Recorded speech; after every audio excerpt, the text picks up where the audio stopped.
Bueno, ahí empezó a grabar. Buenas tardes a todos y todas, bienvenidas, bienvenidos a una nueva clase. Esta es la clase 8 de esta cátedra libre, Resistencia y Resiliencia contra la Bibliografía, Bibliotecas, Lectura y Acceso Equitativo al Conocimiento, un derecho humano. Seguimos transitando la unidad número 3, los componentes del incidente biblioclástico. Para esta clase la propuesta tenemos la participación de Tatiana Carsen, de la profesora Tatiana Carsen, y como docente invitada a Gabriela Pesclevi. Para esta clase la propuesta es primero una breve exposición de Tatiana, rescatando varios conceptos que van a ser muy interesantes, pero que además sirven para lo que va a ser el trabajo 3, que se va a presentar la clase que viene.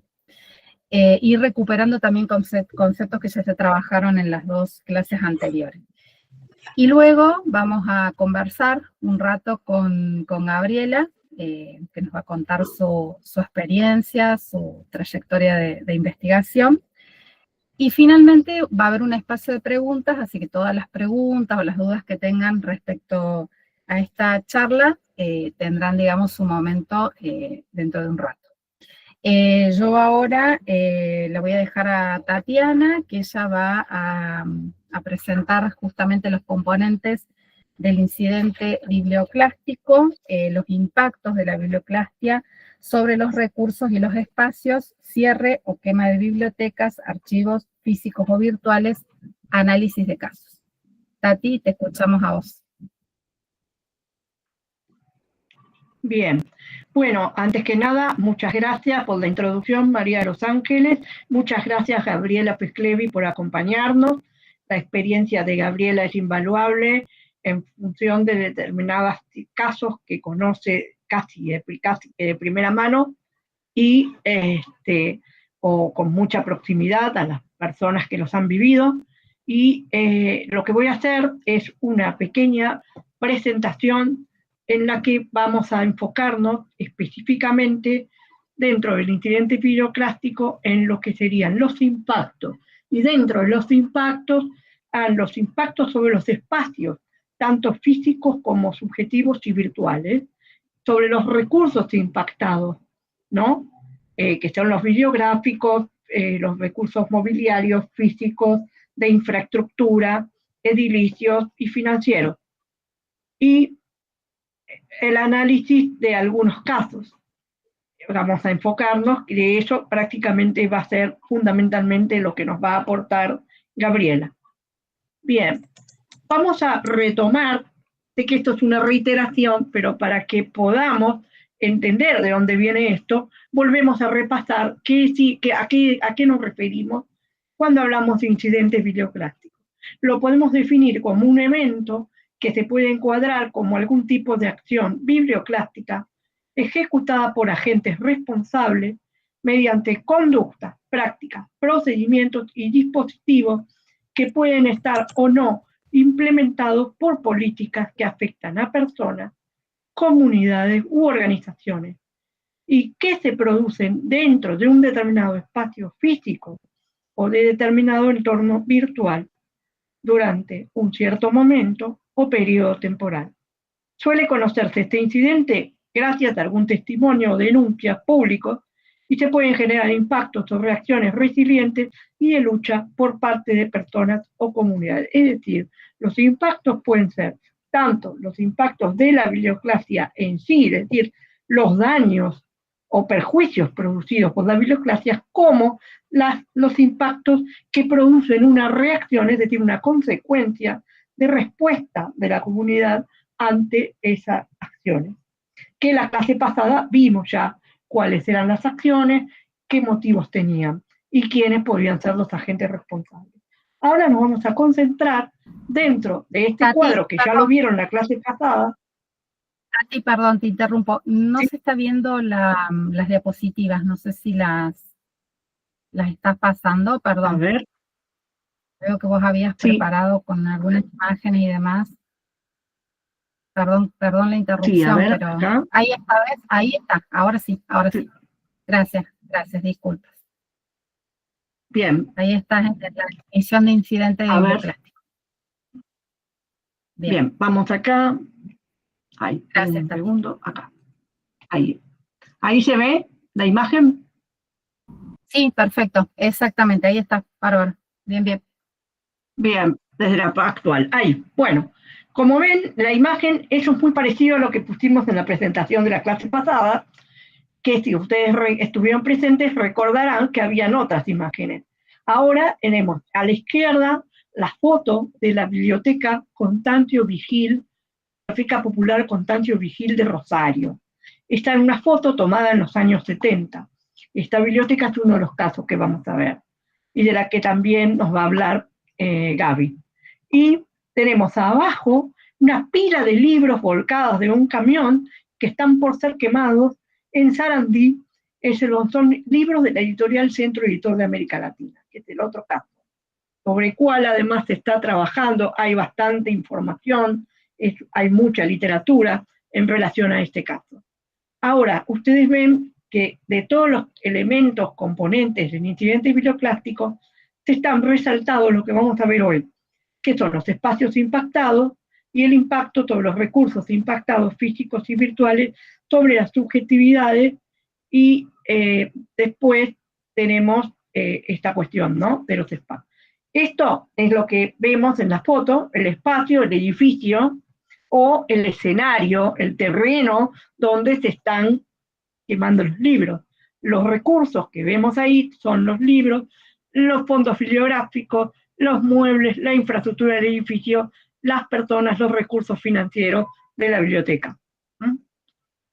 Acá vemos los impactos de la biblioclastia. En nuestro vocabulario controlado hemos visto la relación de los impactos con las prácticas biblioclásticas y los dispositivos, los procedimientos y las conductas primero, y las políticas producen un impacto cuando se ponen en acción, ejecutado por determinadas personas. Y estos impactos pueden afectar a los individuos, a las personas, pueden también afectar a los recursos y a los espacios, como vemos acá muy sintéticamente. Los impactos producen una vulneración de los derechos humanos, produciendo, a su vez, deteriorando, en el caso de la calidad de la educación, muchas veces también se deteriora el patrimonio cultural, la identidad cultural de los pueblos, y se produce una restricción del acceso al conocimiento por cuanto la biblioclastia afecta la circulación de las ideas e impide la comunicación de los autores con sus lectores, ¿no? O de la mediación, la intervención de los mediadores para acercar la lectura a quienes desean leer. También los impactos pueden producir la visibilización de acciones defensivas y de resistencia, y también pueden producir acciones preventivas de biblioclastia, es decir, nos impacta tanto, nos afecta tanto, que decimos, no, no queremos más biblioclastia, hagamos algo para prevenir. Ahora bien, dentro de los impactos, lo primero que se impacta en la biblioclastia, además de los recursos, son los espacios.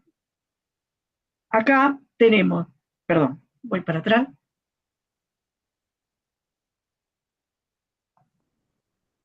Ahí. Los espacios impactados, tenemos tres tipos de espacios. Tenemos los espacios físicos, son los edificios, las instalaciones, los terrenos, los puntos geográficos donde te produce la biblioclastia. Los espacios subjetivos son los espacios internos del sujeto, que por ejemplo hace autocensura o oculta un libro para preservarlo de la destrucción o para evitar que lo relacionen con ese libro. Y también el odio de las personas, también es un espacio subjetivo, se produce el odio de quien produce biblioclastia o de los grupos de los que conciben la biblioclastia. Y los espacios virtuales son los espacios dentro de Internet o en general dentro de Internet, las situaciones de los portales, los sesgos en los algoritmos, ese tipo de cosas también producen biblioclastia y se juegan en su terreno de combate, digamos, la cancelación, se producen también en los espacios virtuales. Entonces, tenemos ejemplos de espacios impactados en los archivos. Las bibliotecas, las casas editoriales, las casas familiares, porque es el lugar donde muchas veces se esconden los libros, hay que quemarlos, o las casas que son allanadas, secuestrados los libros, golpeadas las personas. Centros culturales, como la Biblioteca Constancio Vigil fue, además de biblioteca, un centro cultural, por ejemplo.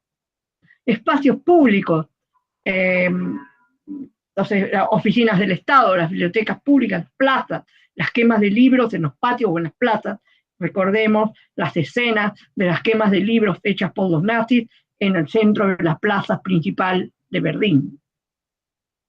Entidades educativas, las escuelas, las aulas, las bibliotecas escolares, son también espacios donde hay muchos casos de biblioclasia.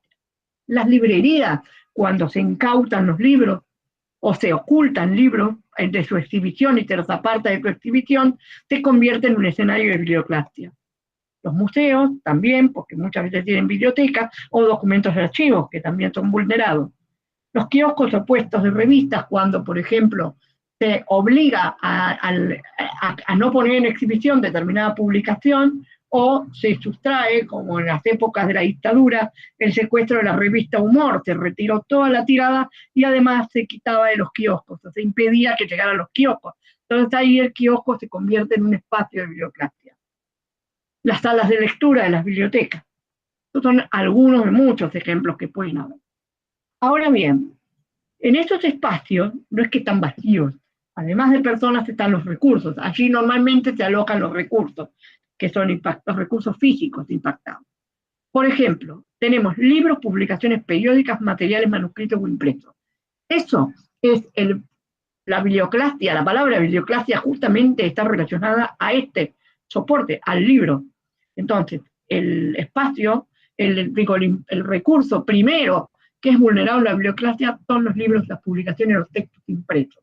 ¿Por qué? Porque el conocimiento está registrado allí, en cualquier soporte y modalidad de transporte, el transporte también, impedir el transporte de estos soportes, los daños a los soportes. Por ejemplo, es muy discutible, habría que ponerse a discutir, por ejemplo, qué pasa con el papel prensa en los precios del papel que se hacen inaccesibles para la publicación, en qué medida esto puede influir en una biblioclasia o por lo menos configurar una barrera de conocimiento. Pero, por ejemplo, los documentos de archivos, otro recurso, catálogos bibliográficos analógicos o digitales. Esto también, en torno a sustraer fichas de los catálogos, retirar fichas del catálogo para sesgar e impedir el acceso al conocimiento u ocultar un libro, sería biblioclasia. Entonces ahí está impactado el catálogo, al no ser un reflejo fiel de la colección, y que la colección esté oculta o invisibilizada. Los materiales tridimensionales, que normalmente se da en las instituciones educativas muy frecuentemente y en los museos.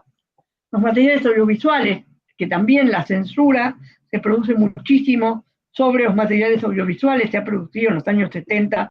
Recuerden, había una división de censura, un sector de censura. Las personas que tenemos más años recordaremos el apellido Tato, que este señor cortaba las revistas y cortaba las películas, digamos, impedía su exhibición. De este tema hay un libro muy recomendable, editado justamente por Hernán Inviernici, que estuvo en la clase pasada, que habla de la censura en el cine. El material de propaganda. Hay bibliotecas que compilan materiales de propaganda como material de archivo o museo, y que este material no se puede exhibir. Periodos antirrocistas, por ejemplo, no se podía mostrar aquellos documentos que decían muerte a los unitarios, o ahora mismo los documentos del Instituto Perón fueron sustraídos de la consulta pública y están siendo trasladados a otro lugar, entiendo que la Biblioteca Nacional, pero las bibliotecas los documentos no están accedidos al público. Entonces ahí estaríamos en una situación de restricción, podríamos decir que se amenaza la biblioclasia ahí. Repositorios digitales son realmente frágiles los repositorios digitales y muy susceptibles a la biblioclasía, muy susceptibles a la manipulación. Y los tesoros bibliográficos, libros antiguos que pueden ser sometidos a robo, por ejemplo, por el valor que tienen para entrar a un mercado clandestino, o obras que son fundantes y pueden ser consideradas peligrosas, entonces no son difundidas y son ocultas, bajo el pretexto de la conservación muchas veces. Entonces ahí hay que estudiarlo bien. Acá recordamos a ustedes que tenemos en nuestro vocabulario un conjunto de identificadores geográficos para localizar los espacios y históricos también Perdón, te vuelvo a para interrumpir. localizar. Sí, sí. Si querés pasarla, porque no estamos viendo la diapositiva del vocabulario, si querés pasar un poquito. Bueno. Digo, Ahí no se ve. para que veamos. No, quedó, bueno, si no se puede lo dejamos ahí, pero no, vos sabés que no lo estamos... para, a ver, ¿y ahora? ¿Y ahora? Ahora ¿Ahí están cambió? los recursos impactados y ahí cambió. Me parece que es una más, es una de las últimas ya. Una más me parece que es la ahí se ve el vocabulario. Sí, no. sí, Ahí, queda ahí poquito. Sí, ahí está. Ahí, gracias. Muy bien. Bueno, aquí es simplemente una enumeración. Aquí, por ejemplo, en el vocabulario hemos cargado recientemente, por ejemplo, el nombre de la persona que comandó o que dio la orden para que se liquidara y se cerrara y se ocupara la biblioteca Constancio Vigil en el año 77. Ese tipo de cosas va. O sea, acá en este sector de vocabulario controlado se pueden proponer términos para incorporar que den cuenta de personas que cometieron biblioclasia, de los lugares físicos o las instituciones que sufrieron biblioclasia y los lugares geográficos donde esto se produce, incluyendo en la nota de alcance te podrá poner la geolocalización del lugar. Esto como para datos de color. Y acá proponemos una bibliografía de referencia. Voy a hacer una brevísima mención a esa bibliografía. ¿La están viendo? Bueno, en esta bibliografía básicamente, aparte de los dos trabajos de Mela y mío, que son... ¿Cómo? ¿Querés pasar una más porque no la estamos viendo? Si pasas una más, ahí arranca la diapo con la bibliografía. ¿Ahí? No, sigue. Bueno, de todas maneras, la diapo... De todas maneras, la diapo, ahí está. Está, sí, no importa, porque la van a ver en el aula.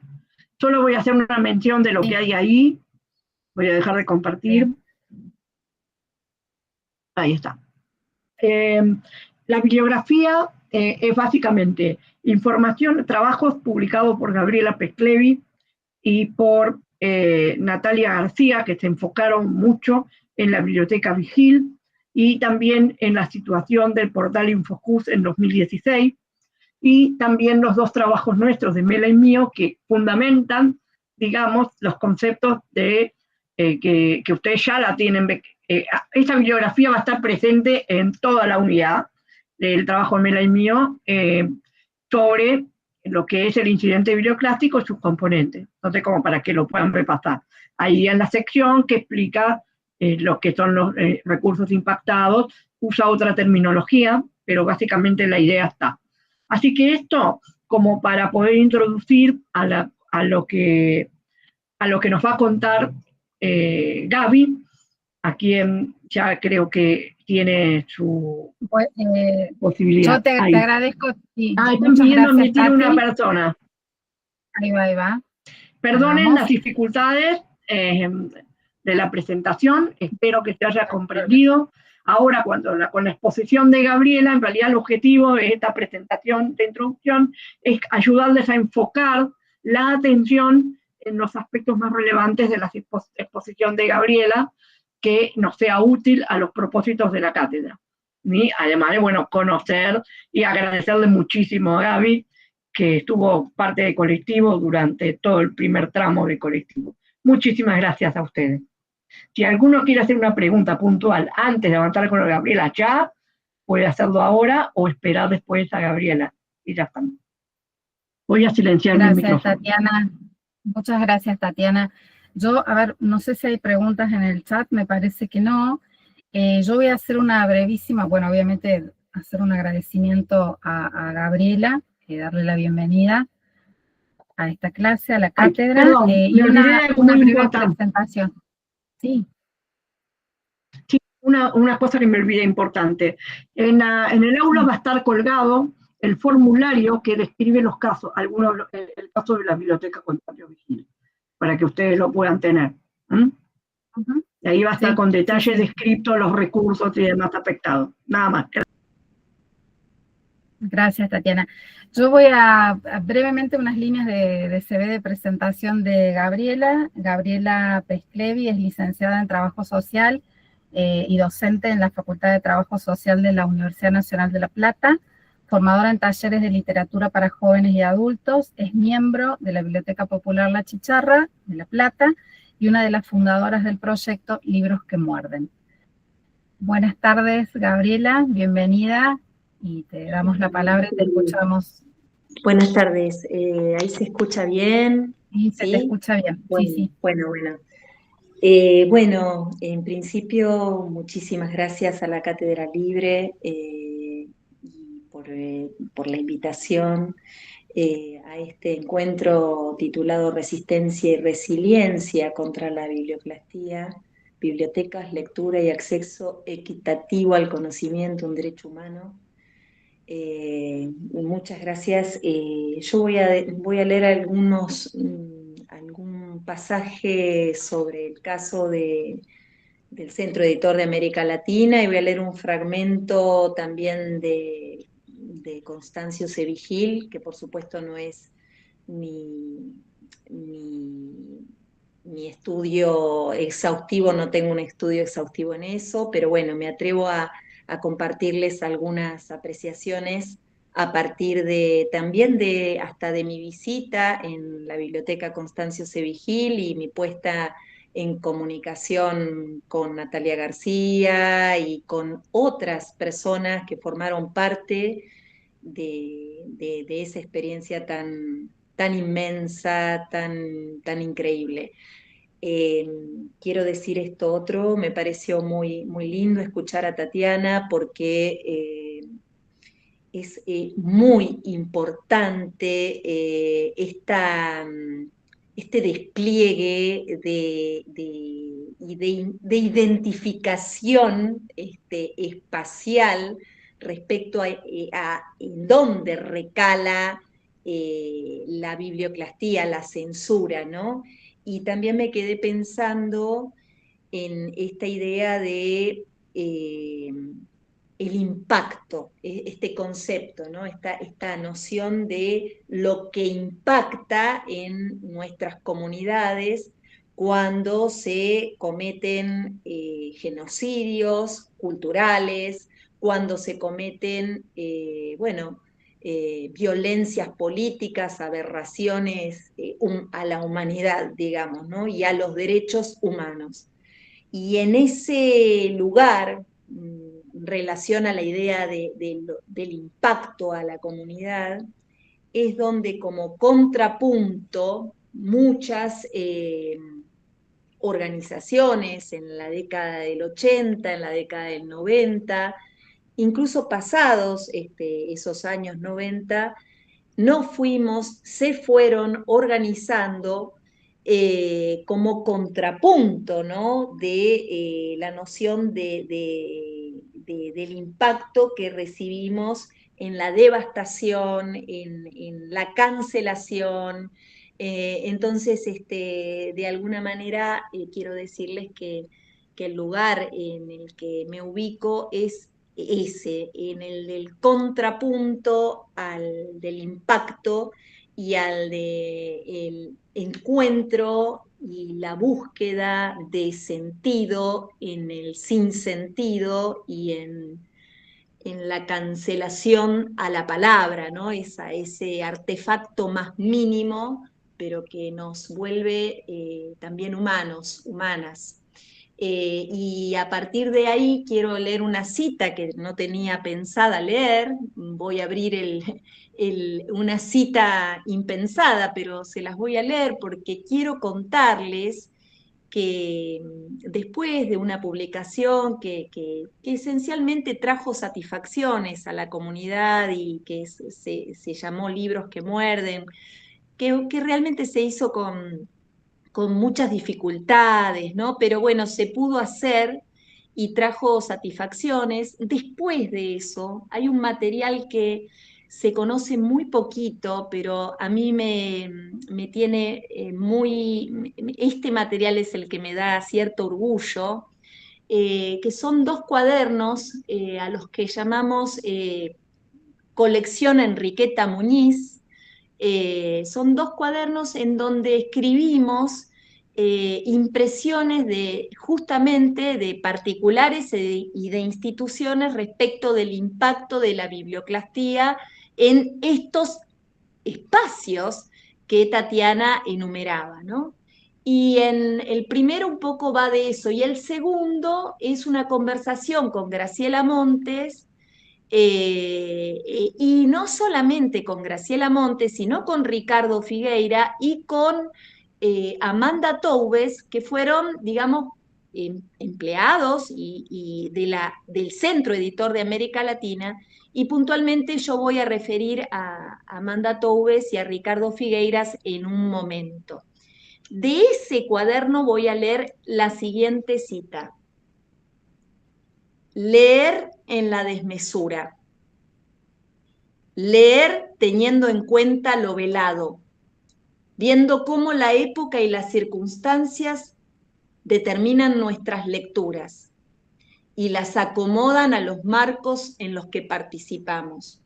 Leer a contrapelo, con referencias, sin pereza, con esfuerzos, solos, solas, con otros, otras, con muchos otros, otras, pero sin que nuestra lectura se vuelva disciplinaria, estanca, con mandatos, consignataria. La lectura como posibilidad, lugar de inquietudes, disputas, rupturas y fragilidades, alojamientos y meollos. Estos son los cuadernitos de la conversación con Graciela Montes, Ricardo Figueiras y Amanda Toubes, y incluso allí se comparte en un momento de la conversación un capítulo, digamos, una escena biblioclástica poco estudiada o no estudiada todavía, que por ahí en algún momento voy a referir.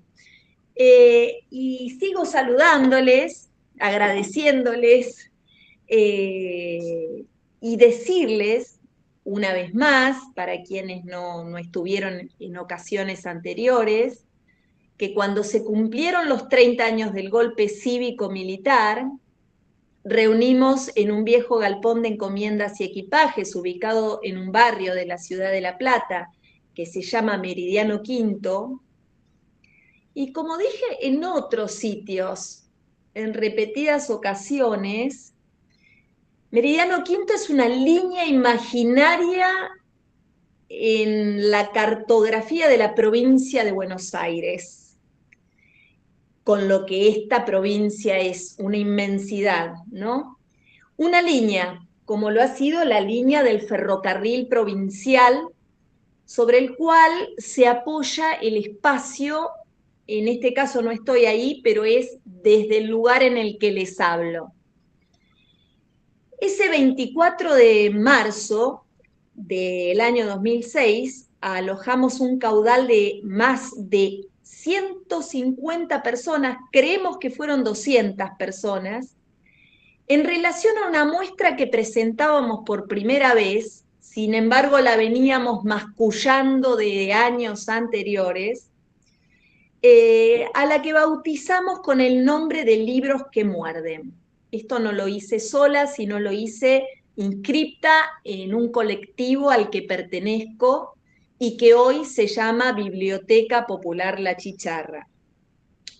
Una colección de libros prohibidos en la Argentina de los años 60 y 70, había en una especie de larga mesa También ubicamos una picadora de carne, una, diría, gran picadora de carne, 20 atriles sobre los cuales había 20 libros. No eran libros solamente de ensayo marxista o literatura en general, eran libros ilustrados, eran libros llamados infantiles, digamos, ¿no? Pero libros para todos, en definitiva. Pero estaba ese recorte expuesto allí, ¿no? Y también había 30 estampillas, que esto no lo saben, pero había 30 estampillas con la lectura muy atractiva de 30 artistas en relación a esos 30 años del golpe.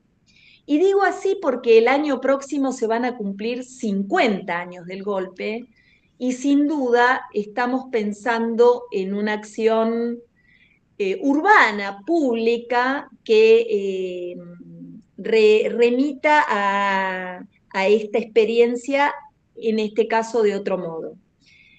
Y había un gran grupo de palabras, un gran grupo de palabras. En esa ocasión me resistía a que la palabra quemazón esté entre esas palabras, hasta que también la sumamos. Sumamos la palabra quemadura, quemazón y toda una sinonimia que compete a a esta imagen más crítica de un libro en la hoguera, ¿no? También esas palabras, pero cantidades de palabras en una tipografía importante. Yo creo que era una tipografía elevada al 120 cada palabra. Algo por completo significativo de ese encuentro fue la confluencia entre distintas generaciones, y digo como contrapunto a los impactos de prácticas biblioclásticas. Y la procedencia por completo heterogénea de las mismas. Este es otro elemento que quiero subrayar. ¿Con quién hablamos? ¿A quién hablamos? ¿A quién escuchamos? ¿Con quién nos encontramos? ¿Qué nos ocurre cuando esa comunidad no es una comunidad homogénea? Nos desvelábamos por incorporar a la conversación niñeces y juventudes, y de hecho, por supuesto, hoy mismo nos acompañan, ¿no? Remarco este punto entonces porque es algo que me desvela en la actualidad, la relevancia que adquiere la cuestión de los públicos, lectores, espectadores, reunidos por una causa común, siendo de tradiciones tan distintas. Bueno, todo este prólogo lo veo necesario para poder pensar con ustedes estas cuestiones. En este encuentro, además de historizar cada obra a través de mediadores de lectura, más escultores que mediadores de lectura, más historiadores del arte que mediadores de lectura, más trabajadoras sociales que mediadores de lectura, siendo que realmente me interesa absolutamente el entramado y el debate de la mediación lectora, ¿no? Puedo hacer completamente un acuerdo en eso. Somos también mediadores de lectura. En ese encuentro, entonces, vivencias personales se acercaron. Recordamos el testimonio, y esta es la primera vez que cuento, cómo un colega trabajador social quema en el baño de su casa una colección incompleta de la revista Crisis. Isabelino, quien refirió haber tenido que despojarse de las revistas Crisis llevándolas a un cuarto de baño en el que había una bañera, provocando un incendio, una práctica frecuente en esos años de autocensura. Muchos años después, con el correr del tiempo, que supuso, digamos, el desarrollo de esta colección y de otras, pero esta colección comenzó a desarrollarse, ¿no? Y lo hizo a través del acopio de libros perdidos, descatalogados, testimonios, intercambios de los más variados, la revisión crítica del genocidio. Bueno, bastante después, pero no tanto. Ahí, ya del 2002 teníamos conocimiento del baldío de Sarandí. Llegamos a Sarandí, territorio de la localidad de Avellaneda, en una especie de trabajo de campo en el que entrevistamos a distintos vecinos y vecinas. Nos llevó bastante empeño el ir a Sarandí en colectivo, digo en grupo, ¿no? Y poder hacer estas visitas y estas entrevistas a referentes territoriales, institucionales, para tratar de recomponer los sucesos acaecidos el 26 de junio de 1980, puntualmente en la calle Ferré entre Agüero y Lucena, pero también en sus alrededores, y también indagar en el depósito del Centro Editor de América Latina, que quedaba apenas 3 cuadras de este lugar. Cuando hablo de este lugar, Ferré entre Agüero y Lucena, hablábamos de un baldío ubicado a esas 3 cuadras del depósito. Esta iniciativa del colectivo La Grieta, entonces, definió la realización de diferentes acciones para construir un acto, una acción que debía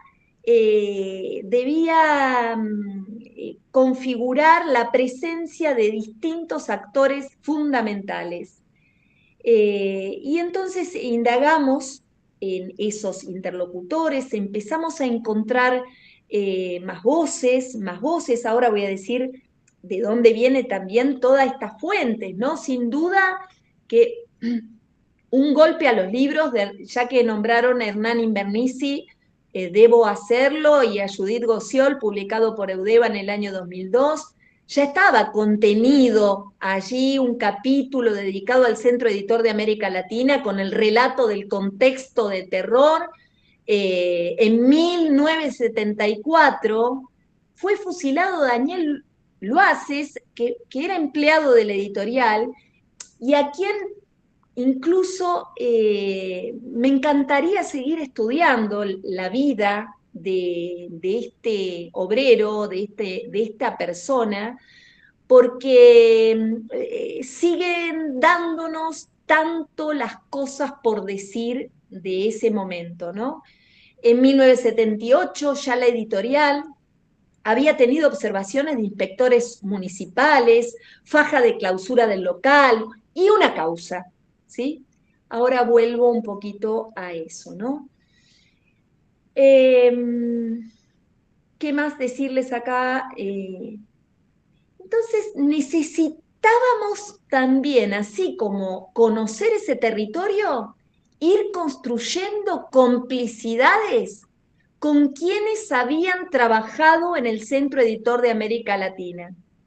Lamentablemente ya no teníamos a Boris Spivakov como para poder entrevistar. Sí lo habían hecho otras estudiosas, otras personas también muy importantes de la cultura nacional, pero nosotros no habíamos tenido esa posibilidad, pero seguían quedando personas vivas, con las que entramos en contacto, distintas personas por distintos interlocutores.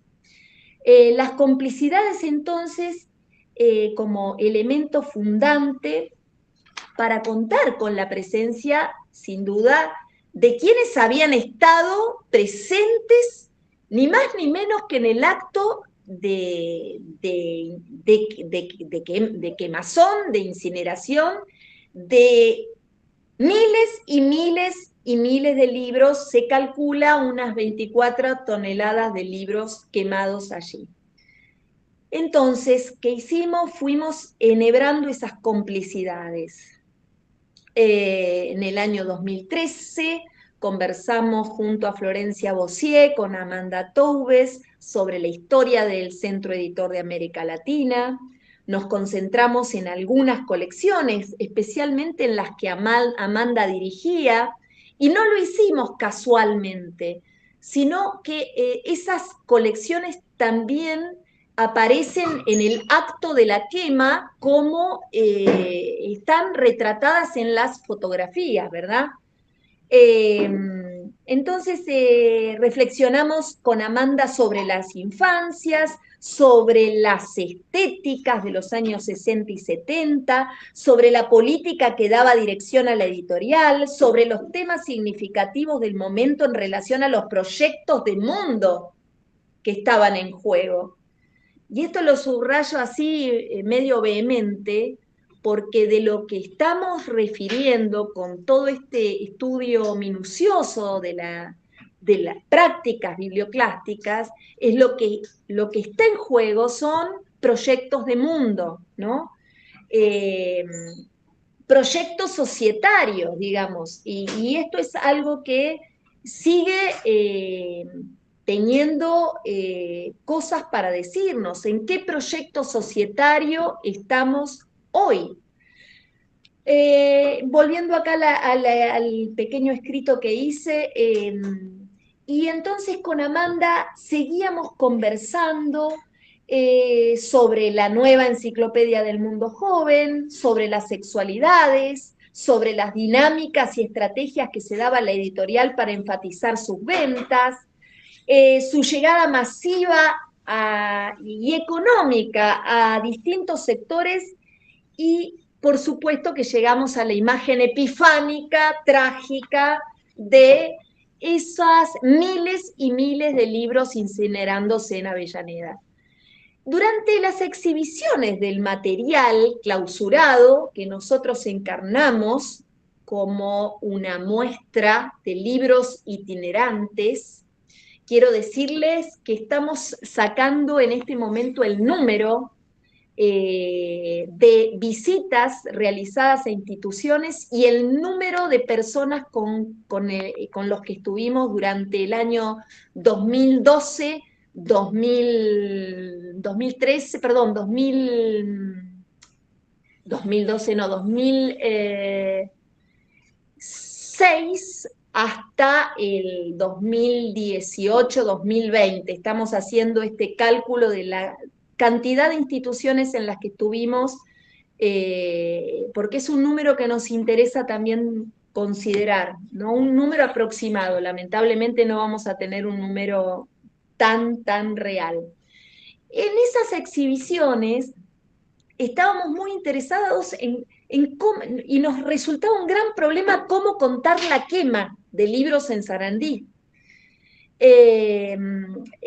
Porque por otro lado nosotros tratábamos a las obras como documentos de época, al mismo tiempo sabíamos que teníamos que entrar en varias ficciones porque eran muy abiertas a experimentaciones y a rupturas, que lo que estaba en juego ahí era una cosa junto a otra cosa y a otra cosa.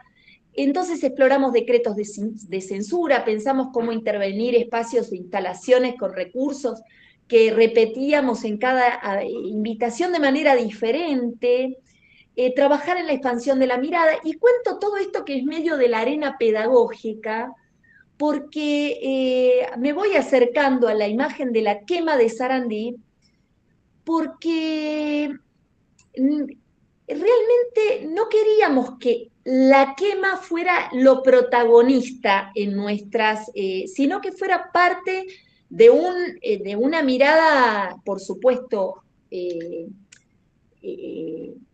tremenda, ¿no? Definitiva, como es una quema, pero que no quedara reducido solo a esa imagen, ¿no? Entonces, en una ocasión intervinimos, por ejemplo, el gran edificio de la Escuela Normal José María Torres de la ciudad de Paraná, Entre Ríos, con cintas de peligro que extendimos por varias plantas, y en un momento de nuestro relato compusimos una gran pira de fósforos para contar la anécdota pública de Toubes en relación a un fósforo que no encendía en esa quema de ese día los libros acumulados en el baldío de la calle Ferré. En las conversaciones, ahora tendría que ordenar un poquito para decirles que Amanda Toubes, educadora, pedagoga y empleada y directora de distintas colecciones del Centro Editor de América Latina, estuvo presente junto a otros empleados y al mismísimo Boris Spivakov en el día de la quema. ¿Sí? Estuvieron 4 personas del Centro Editor de América Latina en ese baldío y también estuvieron distintos actores, no solamente policías de la provincia, sino ahora les voy a contar un poquito más eso, ¿no? Entonces, en esa escena de la quema ya declarada, o ese escenario, como decía Tati al principio, ese escenario donde esos libros se acercaron en camiones hasta allí, uno de los policías acercaba el fósforo, dice Figueira, dice esto, perdón, me confundí, un policía acercaba el fósforo a la gran pila de libros y no encendía.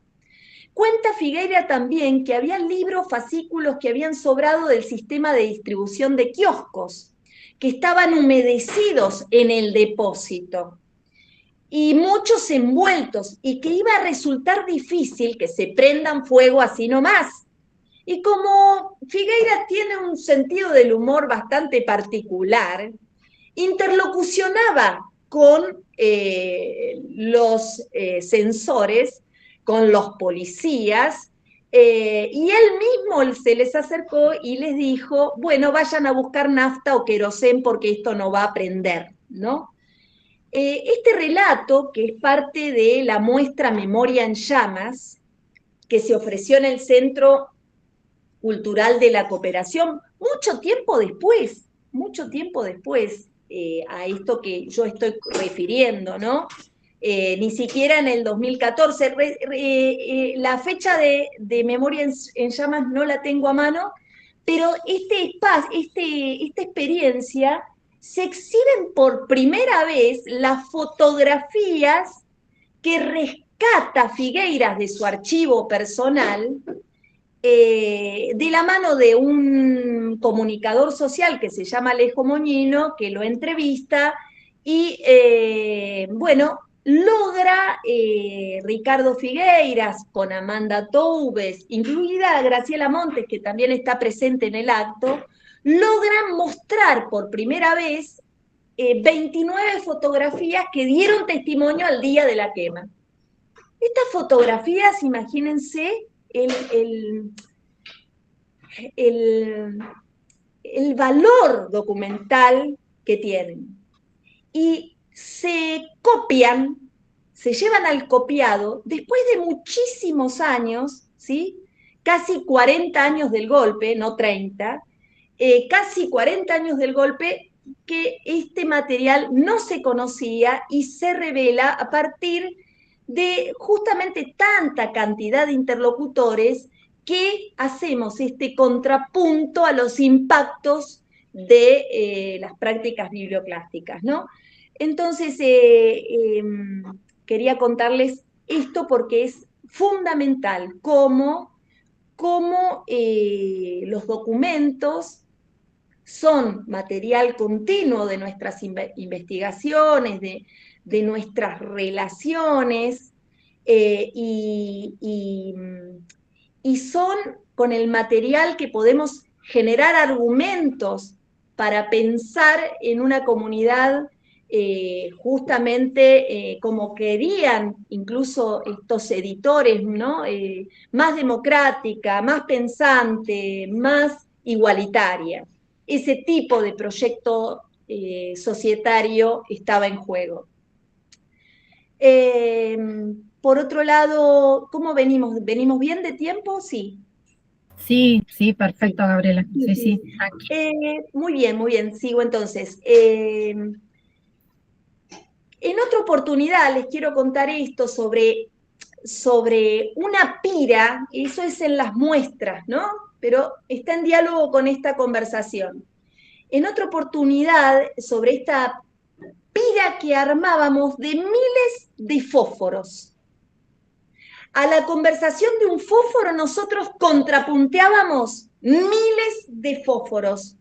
Nos acompañaban 30 libros y miles de fósforos. Miles de fósforos que ubicamos, en el que ubicamos un antiguo juguete de chapa, un camión de bomberos, específicamente de color rojo.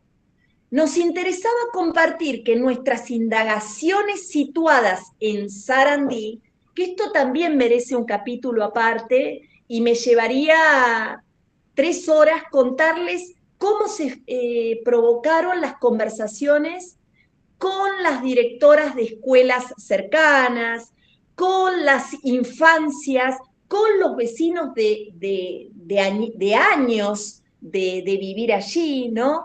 Hay pequeños testimonios, algunos escritos que yo he compartido en otras ocasiones, incluso con el colectivo Basta Biblioclastía, que fui extrayendo de como unas especies de aguafuertes esos microrelatos del registro que tenían especialmente los vecinos más antiguos del lugar, ¿no? Que recordaban. Y entonces les contaba, perdonen el cierto vaivén del relato, les contaba que en las muestras, cuando poníamos esos miles de fósforos y un camión de bomberos, lo estábamos poniendo allí porque nos importaba contar estos relatos orales, que les digo que podrían dar para mucho tiempo. Y además, porque habíamos llegado hasta el cuartel de bomberos para verificar qué había sucedido el 26 de junio de 1980 y corroborar si en el libro de actas se había dejado asiento de ese incendio, y además conocer y entrevistar a los trabajadores, también para compartirles que estábamos allí haciendo un trabajo de reconstrucción histórica a los fines de poner en relación eso que les digo, unas cosas con otras cosas. Al cabo de unos días, les cuento de esa primera vez que fuimos al cuartel de bomberos, al cabo de unos días, el departamento de bomberos exhibió una nota vía postal diciendo que no se había recepcionado ninguna denuncia. Estas cosas nos fueron pasando continuamente. Hoy estoy contando como novedad eso que les decía un colega quemando revistas Crisis en la bañera, y les estoy contando que un señor acercó un libro quemado de Saint-Exupéry, mejor dicho, voy a decirlo con más precisión, con signos de haber pasado por algún principio de incendio. Es un ejemplar que directamente un señor, a raíz de tantas conversaciones en torno a estos temas, acercó a la Biblioteca Popular La Chicharra y el galpón de encomiendas y equipajes de este lugar que se llama Meridiano Quinto, y nos compartió un relato en carne propia de que ese libro se había salvado de una quema en el fondo de su casa, que es lo que Tati refería también al comienzo como ese tipo de prácticas que también recalaron en la vida doméstica, en la vida privada, ¿sí? En escenas de lo microscópico, ¿no? Luego, con el correr del tiempo, comenzaron a hacerse visibles otros relatos de quemas en distintos puntos de Argentina. Entonces empezó a aparecer el mapa más vasto, más ampliado, aún en reconstrucción, de todas las quemas producidas en Argentina, y no solo la de la Biblioteca Constancio C. Vigil o la del baldío de Sarandí, como, claro, causas de una envergadura sin precedentes, ¿no? Algo muy, muy, muy importante. Por ejemplo, acá podríamos hablar ustedes, como estar en Córdoba, en la Universidad de Córdoba, ¿no? Allí, tanto tiempo después, apareció ese libro excepcional, ¿no? Ediciones Documenta, con la experiencia de la Biblioteca Roja. A ese libro yo escribí varias reseñas, notas, entrevisté a sus protagonistas, es una importante causa para conocer, porque relata justamente la vida de una familia cordobesa, ¿no? Y creo que viene a cuenta de estudiantes que se ven interesados en este tema.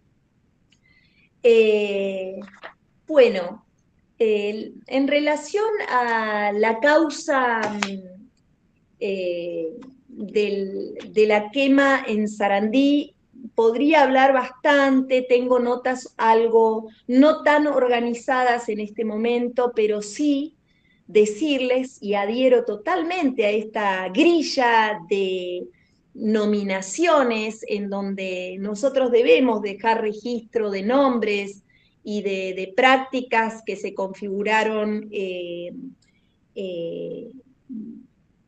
alimentando no solamente el genocidio a secas, sino el genocidio cultural, como es esta causa de la quema del 1,5 millones de ejemplares en Sarandí, ¿no?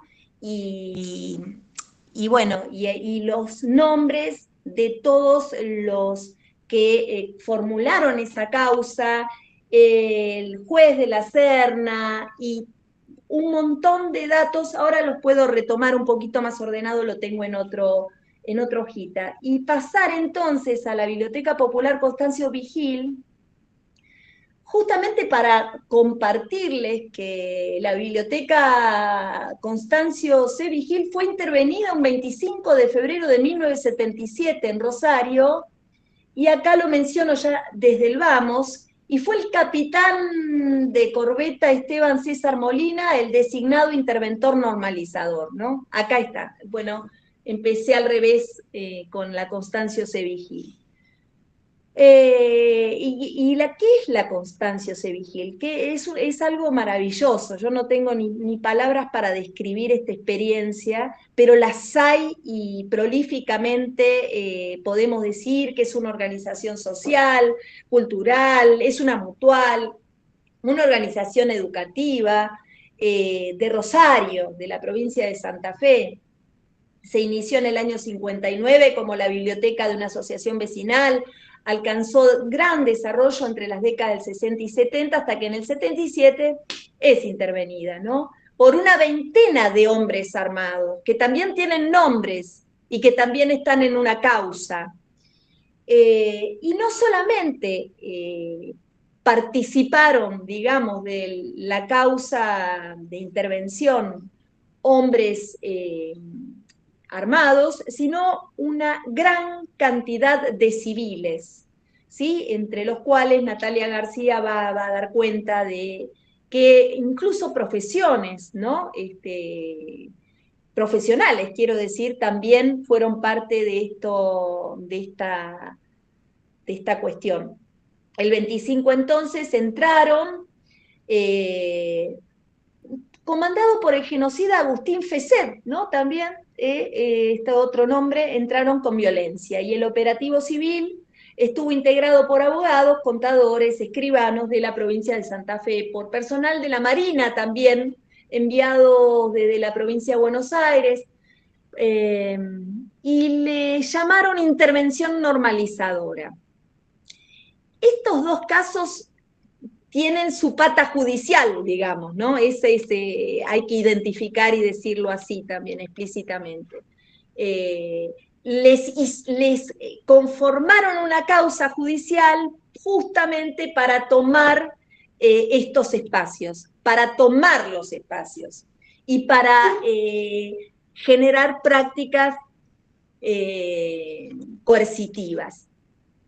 Así entonces se dispuso el cierre de los servicios socioculturales, los talleres, porque también la Biblioteca Constancio C. Vigil había forjado espacios educativos, incluso una universidad popular, un jardín de infantes, una escuela primaria, un instituto secundario, y bueno, fueron clausurados sus proyectos pedagógicos. Por otro lado, gran parte del equipo docente, esto está en muchas páginas y en la propia página de la Vigil, ¿no? Fue alcanzado por las leyes de prescindibilidad por razones de seguridad nacional. Todo eso se les achacó a esta comunidad. Algunos de sus dirigentes fueron encarcelados ilegalmente, otros de sus empleados y asociados se encuentran desaparecidos. Entonces, para decirles algo, porque es algo tan increíble esta biblioteca. En 1977 tenía 19.639 asociados y 647 empleados. Y recién pudo reabrir sus puertas al público en el año 2014. Eso es otra cosa que también importa. Fíjense las temporalidades, ¿no? Claramente, ¿no? Como decían unos compañeros y compañeras en la década del 90, es que iniciamos buscando a nuestros desaparecidos, ¿eh? Las causas de derechos humanos se forjaron bajo la búsqueda y después también, o en paralelo, empezamos por estas causas que nos desvelan a nosotros quienes tenemos un romance total con la comunidad y con la lectura, con los libros. Les quiero contar esto. Con la serie Un libro ocupa mucho espacio, realizada con los compañeros de edición audiovisual de Radio Futura, tuvimos la oportunidad de entrevistar a Natalia García, profesora, investigadora, doctoranda de la Facultad de Ciencias de Educación de Paraná, llevando su tesis en curso de la normalización institucional sobre la Biblioteca Popular Constancio C. Vigil de Rosario entre 1977 y 1980. También es formadora y guía del programa de recorridos guiados de la Vigil, sitio de la memoria y el terrorismo de Estado. Y esto es muy importante, es completamente importante de que ella esté a cargo, digamos, de estas visitas guiadas por el espacio. Hoy, por supuesto, es un espacio de memoria, ¿no? El lugar. Citamos este trabajo por el rigor y la dimensión vastísima del recorrido que ha hecho García, pudiendo historizar la Vigil, como ella le llama siempre, le llama así, la Vigil, revisar la noción de genocidio cultural. En dicha entrevista, en el año 2019, nos compartió la dimensión social, cultural y política de un proyecto como este, ubicado en un barrio de trabajadores, ¿no? Esto también es clave. Pensar los sitios en relación a su contexto mayor o su contexto alrededor, ¿no? En dicha entrevista nos convertía la dimensión social de este barrio, perdón, me perdí un poquito acá, este barrio ubicado en la zona sur de Rosario, que hoy este barrio está teniendo problemas de lo más complejos, pero en ese entonces todavía en un barrio como de trabajadores, podríamos decir, todavía había, bueno, trabajo, ¿no? Y todavía había alguna idea de ascenso social, si se quiere. Entonces este barrio llamado La Tablada es en el que está anclado este patrimonio de la humanidad, diríamos, ¿no? Que es la Vigil. Y lo que representó entonces para esa barriada, fíjense esto, un edificio de 9 pisos, esa imagen que Tati puso al comienzo, un edificio de 9 pisos ubicado en el barrio La Tablada, un humilde barrio trabajador. para toda esa barriada, y ubicado en las esquinas Helen y Gaboto como punto de inflexión de un paisaje urbano. Cuando conversamos sobre los ideales, nosotros hablamos sobre los ideales de la Vigil, ¿no? Como cuáles eran los ideales de la Vigil con Natalia. Ella nos contaba, sostenía, que la institución nunca había perdido el horizonte popular y barrial, y que todos quienes conducían la biblioteca desde su surgimiento hasta la intervención estaban abrazados a un ideario de laicidad y pluralidad de voces. Los interventores, cuando tomaron la Vigil, la denominaban como un centro de irradiación apátrida y marxista. En febrero de 1977, la intervención normalizadora se manifestó de una manera absolutamente coercitiva, aunque ya había habido señales distintas con anterioridad, amenazas a un sereno, la inscripción de la AAA en una pared, una bomba que explota en el proyecto de escuela secundaria de la Vigil. La intervención normalizadora trajo como lema hacia afuera la regulación de las finanzas. Con este discurso tomaron y saquearon, que es la palabra que también utiliza y que utilizamos, saquearon la Vigil. Hay algo muy importante que García narra en la entrevista. Esta es una entrevista del 2019 que le hacemos nosotros aquí, en La Plata.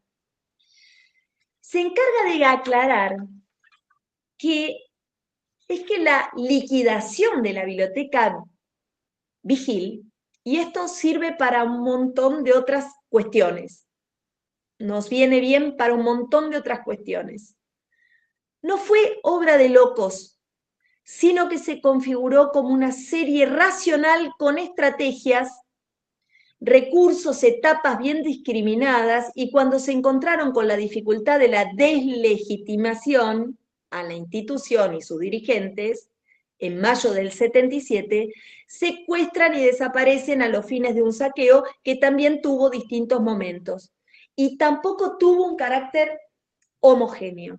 En ese mismo año, donde aparecen escenas aleccionadoras en el que los libros empiezan a tomar distintos caminos, como decía Tatiana, en esa exquisita identificación de escenarios, lugares y formas de la biblioclastía, ¿no? Sucede esto, el robo, quiero decirlo, ¿no? El robo de obras valiosas. Por ejemplo, Martín Fierro, como el retiro de otras obras hacia instituciones o robos particulares. Aquellos y aquellos que terminaron también en la hoguera, incinerados. Relata Natalia que desde el tercer piso de la Vigil caían sobre una cortada cuando se juntaba material suficiente. Primero los lanzaban de un tercer piso a los libros en una especie de calle como cortada al interior, y se juntaba material suficiente ahí, y ahí hacían unas fogatas. Pero no solamente ahí, en el subsuelo tenían hornos incineradores. Este lugar tenía hornos incineradores, ya estaban allí estos artefactos. No es casual que también bajaran obras ahí y terminaran en el fuego.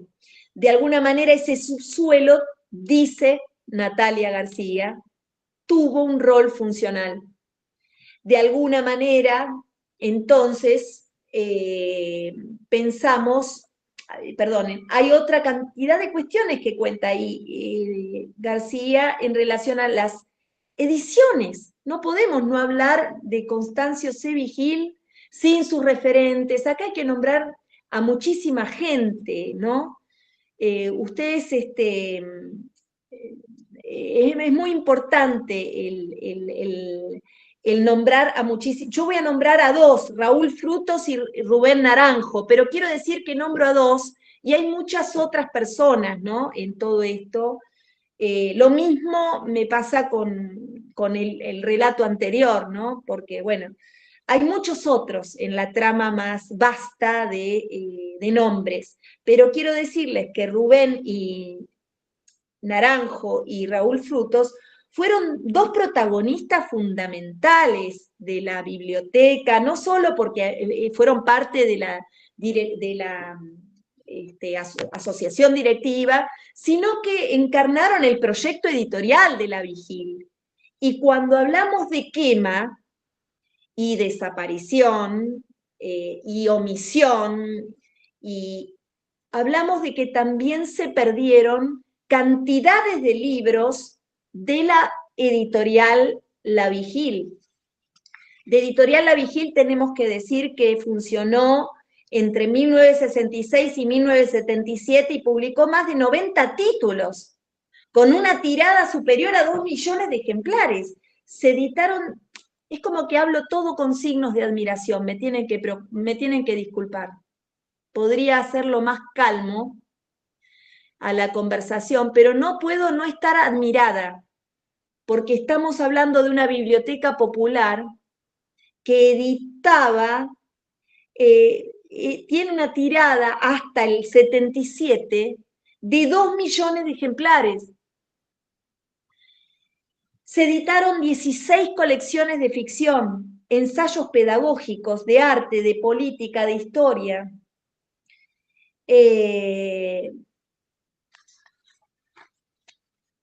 Y ahí viene la historia del Penina, ¿no? Que también es un libro que se rescató, ¿no es cierto?, de toda la pérdida, ¿no? Apareció en manos de un compañero un libro que evidentemente había salido editado, había quedado en función de poder salir a la luz en ese tiempo, y quedó el libro de Oliva, el libro de Oliva, que se me fue el nombre, pero es importantísimo, había quedado entre ese material, bueno, se perdieron muchísimas ediciones de ese libro, y ese libro se pensó perdido. Luego, finalmente, una persona de apellido Rodríguez había conservado un ejemplar, y tuvimos la dicha de poder verlo editado ya. Bueno, ahora hay una reedición, ¿no? En el 2013, y no me acuerdo, ahora hay una reedición más cercana en el tiempo. Eso también tenía para contarles. Por ahí, si ustedes quieren, vamos charlando otras cosas, así abrimos un poquito el juego, si estén de acuerdo. Sí, Gabriela, sí. Muchas gracias por compartir toda esta experiencia. Ahí, bueno, si tienen alguna pregunta, vamos a ver en el chat, y si no, Tatiana ha levantado la mano, así que tiene alguna pregunta. Tati. Ahí está. Bueno, como usted, quiero primero que nada agradecerle ese minucioso relato que nos permite ver varias cosas. Primero, la metodología con la que fue recopilando la información. Eso es muy importante tomarlo en cuenta como aprendizaje de lo que podemos aprender, ¿no? De ella y como testimonio, y los testimonios mismos de las personas. O sea, la riqueza que configuran los testimonios de las personas y también los testimonios gráficos. Con lo cual, les voy a hacer una pregunta, que por ahí esto quedó en el relato, pero me gustaría enfocarme en una noción que me acuerdo que en un seminario que hicimos en el grupo Basta Biblioclasia, un seminario semicerrado, vos habías hablado cuando viste justamente una de las imágenes de esas 29 imágenes a las que aludís, dijiste que había un montaje, o sea, como que la imagen es significativa no solo por lo que nos repele el horror de los libros quemados, de ver caído un camión, sino todo lo que nos está hablando la imagen. Y me interesa hacerte esta consulta porque esa noción de montaje a mí me sirvió personalmente para poder entender mejor esta idea, este concepto que estábamos trabajando de incidente videoclástico, estoy hablando del año 2022, ¿no? Y poder entender de ese montaje lo que nos habla una imagen para que nos ayude a lo mejor a reconstruir casos de los cuales por ahí hay algún testimonio gráfico y no tenemos acceso a lo mejor a los testigos, ¿no? Sí, es una palabra interesantísima, es una idea interesantísima, ¿no? Que nos lleva por allí, nos lleva, si se quiere, hasta, les diría, el arte cinematográfico, ¿no? Es una palabra que nos invita a pensar cómo confluyen distintas cosas y tiene algo de artificial, pero también tiene algo de como de artesanal. Y tanto artificio como artesanía se requieren para pensar, o en todo caso incluso para deconstruir una imagen presentada, para verla representada de otro modo, ¿no? O sacarla de su lugar o de origen para ver cómo la vemos en este presente. Entonces, el montaje, sin ninguna duda, implica la consideración de varios lenguajes y también implica la composición. Hay que hacer un esfuerzo para poder, si se quiere, penetrar en una idea del conocimiento un poco más, con más posibilidades. En el montaje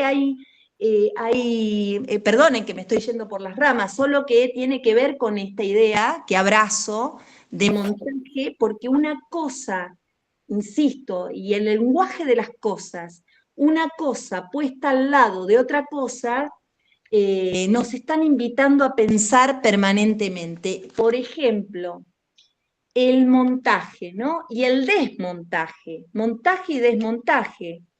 El montaje de esta escena, ¿no? Esta escena construida en Sarandí, la estoy viendo a Amanda con su atallé, con una especie de carterón, y ella tiene un pañuelo en el rostro, y está como saliendo de la escena montada, ¿sí? De ese camión que está lanzando libros al baldío. Y lo que hace Amanda es correr de esa, no quiere participar de ese montaje, ¿sí? Pero al mismo tiempo nosotros que tenemos la posibilidad de ver la foto ahora, ¿sí? Ver la foto ahora y ponerla en el aula de la Facultad de Trabajo Social, como lo hemos puesto, y además tuvimos la dicha de tener presentes también a otra serie de interlocutores allí, ponemos la foto, esta foto, y al lado de esta foto podemos hacer preguntas.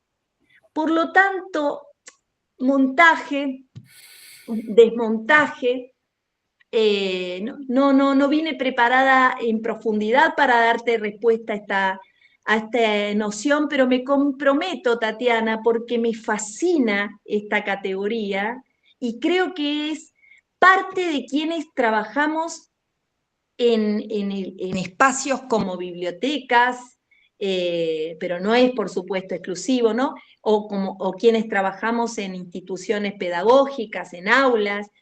¿Qué tipo de montaje configuran nuestras aulas? ¿Qué tipo de montaje configura una práctica emancipadora? ¿Qué tipo de montaje configura una práctica clausuradora, ¿no?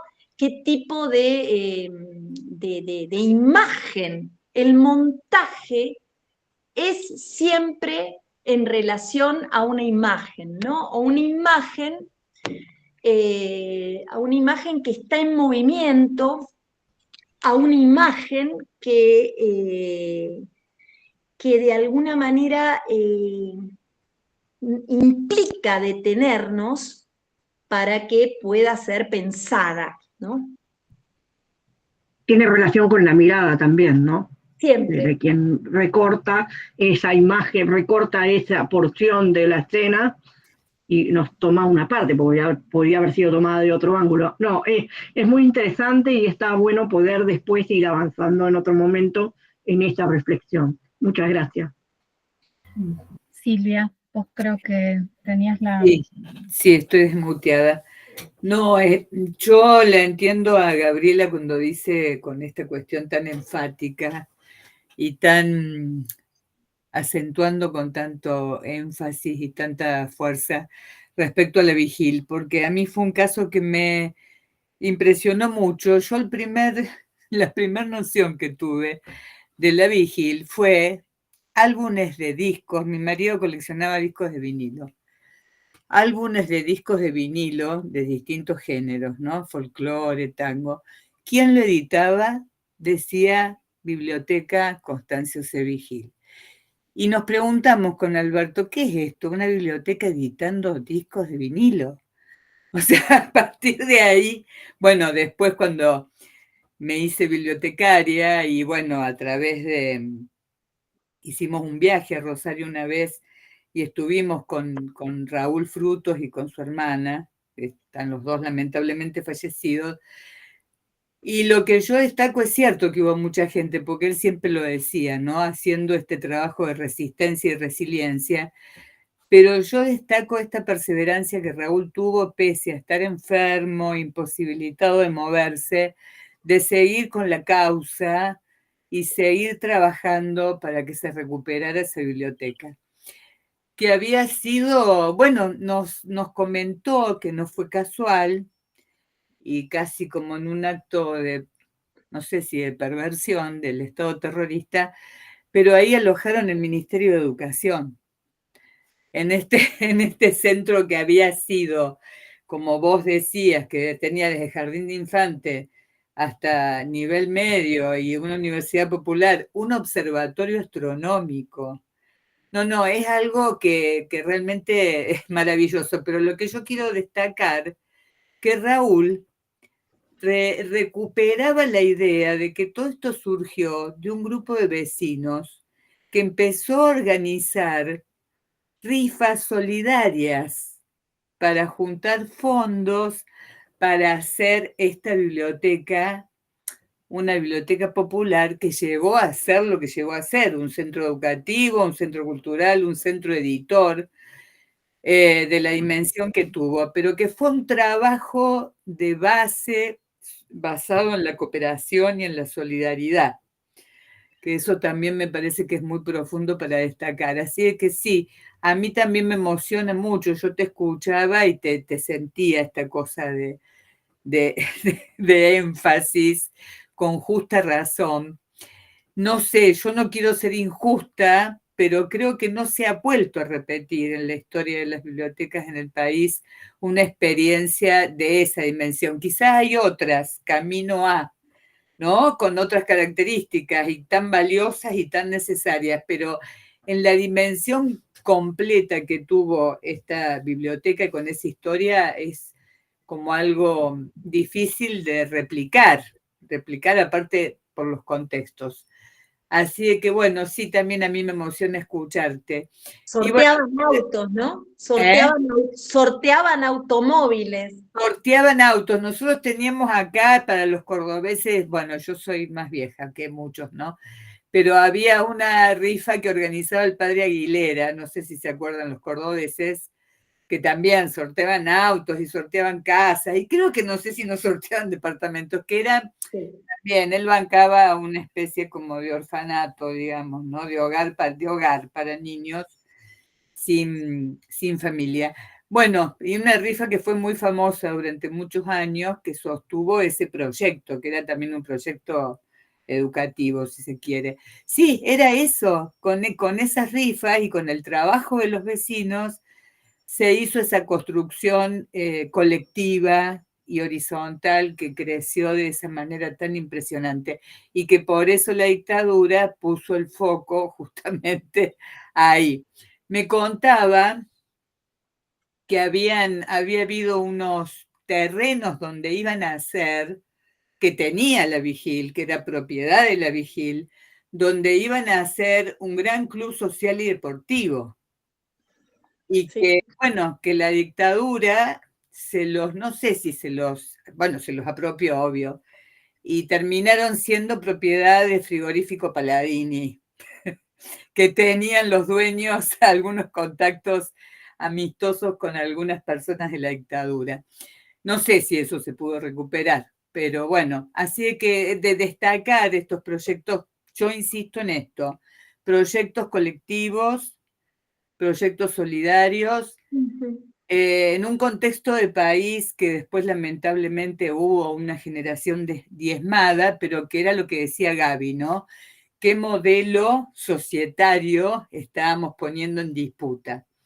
Y también lo que se luchó después de la dictadura para que se recuperara, miren los años que pasaron, pero se pudo reabrir la biblioteca. Así que bueno, es un gran ejemplo de resistencia y resiliencia. Gracias, Silvia. No sé, yo no puedo ver el chat, no sé si hay alguna, si vos me decís si hay alguna pregunta.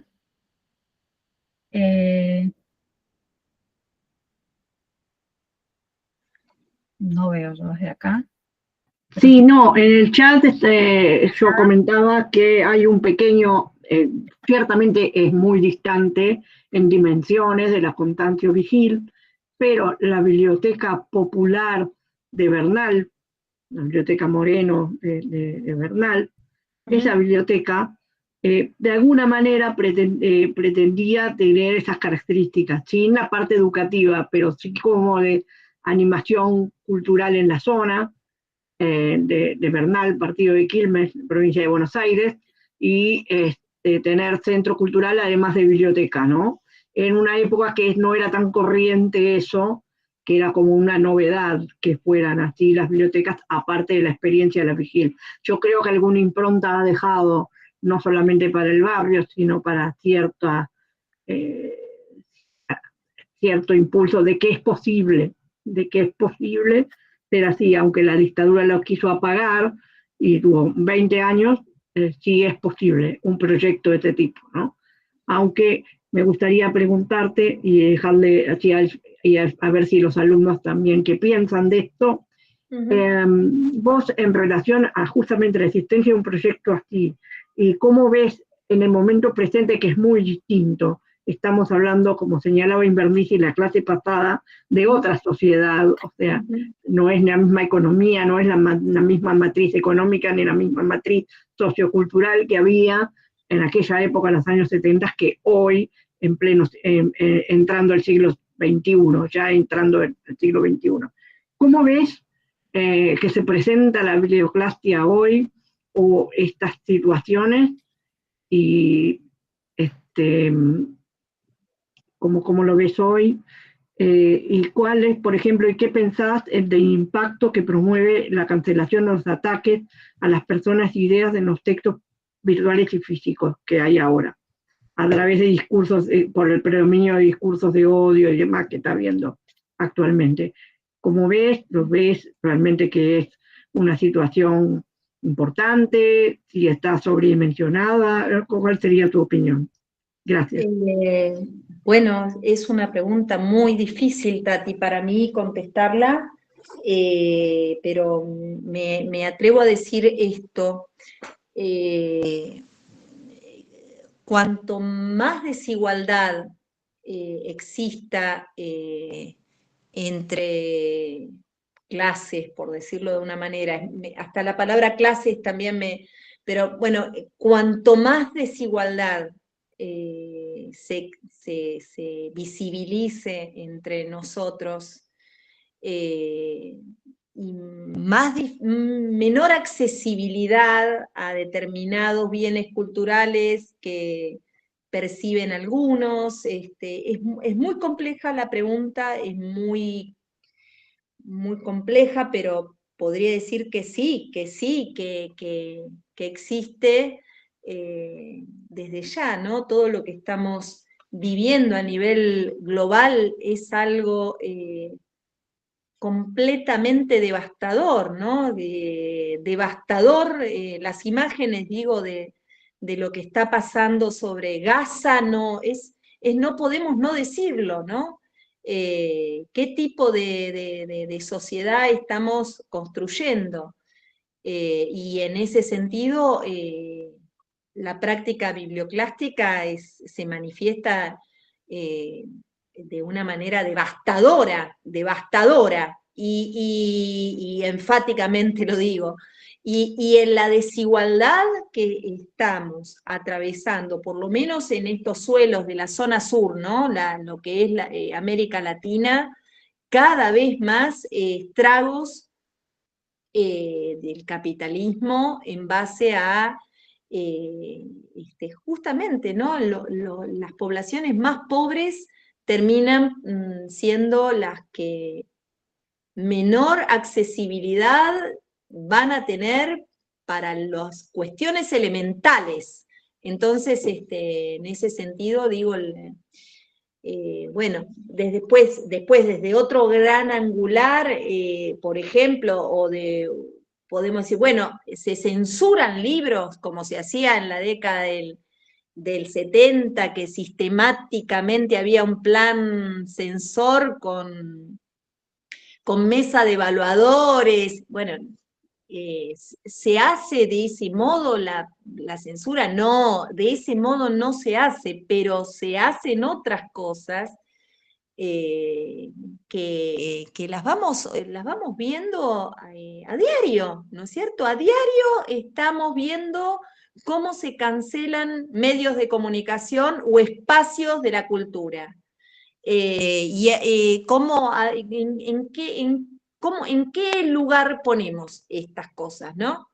Digo, ahí contesto más o menos como puedo, es mucho, me pasa como con la pregunta del montaje, me tengo que sentar a escribir y a pensar, que es un modo de escribir, es un modo de pensar, pero bueno, las construyo con un poco de tiempo y para el verano las respondo. Gracias, Gabriela. No sé si tenés alguna otra pregunta, Tati, si no, yo en realidad no sé si puedo, ¿sí? Bien. No, yo quería hacer en realidad primero hacer un comentario recomendación, y luego sí hacerte una pregunta. El comentario tiene que ver en realidad es para los participantes en el aula virtual de la Cátedra Libre. En esta clase 8 vamos a subir distintas, entrevistas y algunas lecturas sobre el proyecto Libros que Muerden. En mi caso, particular, para quienes nos apasiona la literatura infanto-juvenil y que hemos trabajado, analizado, compartido, todo ese trabajo, todo tu trabajo de Libros que Muerden, la verdad que es un referente. Así que recomendamos y vamos a dejar algunos artículos para que puedan acercarse a lo que fue ese proyecto. Esa es la... Sí. Perdón, María. Sí.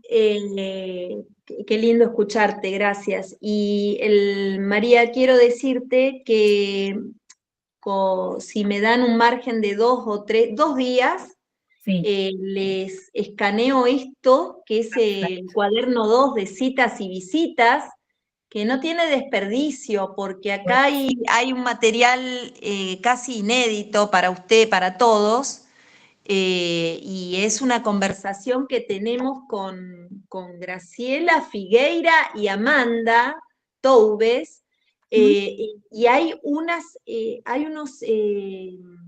pasajes de su conversación que incluso invocan a Graciela Cabal, ya que te interesa tanto la literatura para infancias, ¿Mm? que Graciela Cabal, extraordinaria escritora, también participante del Centro Editor de América Latina, y hay unos pasajes que son escenas biblioclásticas que ella padeció, increíbles, digamos, dichas acá, y bueno, y todo la trama de conversaciones viene muy bien para entender el ambiente del que formaban parte estos escritores que son eminencias, digo, estoy hablando de Graciela Montes, ¿no? Escritores maravillosos, ilustradores Claro, maravillosos, maravillosos claro, y claro. maravillosas Bueno, también. eso Bueno, se los prometo. te esperamos y lo atesoraremos cuando lo envíes. Desde ya te agradecemos. No, la pregunta tiene que ver con esto. Vos has entrevistado muchas personas, muchos testigos que han vivido, digamos, la censura, la autocensura. ¿Cuál es tu desafío o cómo, digamos, cómo te acercás para hacer, digamos, para poder hacer esa entrevista? ¿Qué desafíos tuviste o qué recaudos o no sé, qué te pasó antes de, digamos, de hacer esas intervenciones? Qué linda tu pregunta, qué frescura que tiene. Mirá, a mí me interesan muchísimo las infancias y las juventudes, las que llamamos así, ¿no? Llamamos así, juventudes, infancia, tienen esos nombres. Trabajo con ellas hace más de 30 años. De hecho, diría que dedico libros que muerden a esas infancias y juventudes y que hice libros que muerden por ellas. Cuando me he acercado a los escritores y ilustradores y que me fui acercando, lo último más increíble protagonizado y vivido es que pude llegar a Lucrecia Chávez, que es una ilustradora, que fue compañera de Javier Villafañe. Pude llegar antes de que muera, murió el año pasado, pero durante mucho tiempo la había estado buscando, antes del 2006 la había estado buscando, nadie daba con ella, porque bueno, estaba viviendo en Mérida, en el exilio, y bueno, y tengo la suerte de haber, suerte y bueno, y tristeza porque la despedimos el año pasado, pero bueno, me fui acercando a su trabajo de una manera bueno, deseante y al mismo tiempo con una curiosidad sobre, ¿y para qué? Para encontrarme con un artista popular eh, que fue al exilio, que es de la ciudad de La Plata, que hizo una vida en nuestra ciudad, y yo quería reivindicarla también por eso, ¿no? Por ser una vecina de nuestra ciudad. Así que eso es lo último que me pasó, y ella también vivió la censura. Ella vivió la censura como ilustradora. De hecho, le objetaron unas láminas a ella, no solo la obra de Don Juan el Zorro, sino que ella, ahora tengo la fuente directa, ¿no? Le fue objetado unos dibujos que hizo antes del golpe, ¿no? Antes del golpe, y en la ciudad de La Plata, eso cayó la censura. Empezó por ahí, digamos. Y la pregunta también es muy larga de compartir y muy fresca, tiene mucha frescura tu pregunta. Y quien te habla es fui una lectora voraz, fui una lectora voraz en otro momento, pero siempre leí absolutamente de todo, ¿sí? Y cuando me acerco a entrevistar a alguien, me acerco de ese modo, con esa... no es que voy un recorte a las infancias, sino que dejo discurrir la entrevista por lo que la persona que tengo enfrente quiera ir. De alguna manera me dejo ir con lo que tenga para ofrecer esa persona que esté delante mío, ¿no? Así fue que me encontré con Beatriz Ferro, por ejemplo, en varias ocasiones. Estuve en varias ocasiones con Beatriz Ferro. Y estuve, bueno, de cuando descubrí a Beatriz Ferro, por completo me enamoré de ella, y ella también se generó una especie de enamoramiento hacia nosotros, porque nos veía que de alguna manera todavía éramos bastante jóvenes, y que teníamos un interés no solo en los libros de ella, sino que también teníamos interés en conocer un momento de nuestra historia que fue revolucionario. Totalmente, sí. Yo me acuerdo, te agradezco la respuesta. Yo recuerdo cuando empezábamos a investigar y siempre estaba esa pregunta de, bueno, ¿cuál era el listado, no? Claro, cuando uno empieza a leer y empieza a leer mucho, se da cuenta o nos damos cuenta de esto, de lo que es la autocensura, porque en un principio sí ya estaba un golpe a los libros, ya teníamos un listado, ya había decretos, los podíamos conocer y sabíamos, pero claro, el miedo hizo que no solo fuera esto que ya estaba en papel y que tenía un decreto y más, sino muchas situaciones de autocensura, ¿no? De quema, como mencionaste vos recién cuando contabas, hay varias imágenes, varios relatos de esto, ¿no? De tener que, a mí me parece dolorosísimo el tener que quemar, digamos, tu biblioteca, ¿no? Es para quienes amamos los libros, es muy tremendo, es muy tremendo. Mira, María Ángeles, una postilla más anecdótica que también podría ser desarrollada, casi diríamos, en un cuadernillo de 40 hojas. Un cuadernillo más en la espera. Lamentablemente con Elsa Bornemann no nos pudimos conocer. Hubo un intercambio por mail, ella ya estaba enferma. Pero después tuvimos encuentros, y siempre hablo en plural porque yo vivo en comunidad con otras personas. Tuvimos varios repetidos encuentros con sus hermanas, y especialmente con Margarita, de quien tengo una amistad. Y sinceramente les cuento, claro, el crecimiento de una amistad y el mantener, obviamente vengo teniendo una información del Elsa Bornemann que cuando inicié el proyecto no la tenía, pero que al mismo tiempo se relaciona con tu pregunta de la autocensura, porque en el caso de Elsa Bornemann, que es la creadora, entre otros relatos memorables, de Un elefante ocupa mucho espacio, editado por Ediciones Fausto, que sobre esto podría también ¿sí? hablar muchísimo, porque estoy buscando todas las figuritas de Ediciones Fausto, y cuando vengan a conocer la ciudad de La Plata, todas ustedes, y vengan a conocer la Biblioteca Popular La Chicharra, van a decir lo que le pasó al hijo de Boris Spivakov, a Miguel, que lamentablemente falleció. Van a decir: nunca había visto tanto centro editor junto, reunido, junto, mancomunado en paredes. Entonces, definitivamente tenemos la mezcla, digamos, en pensar cómo estas colecciones forjaron una idea de nación completamente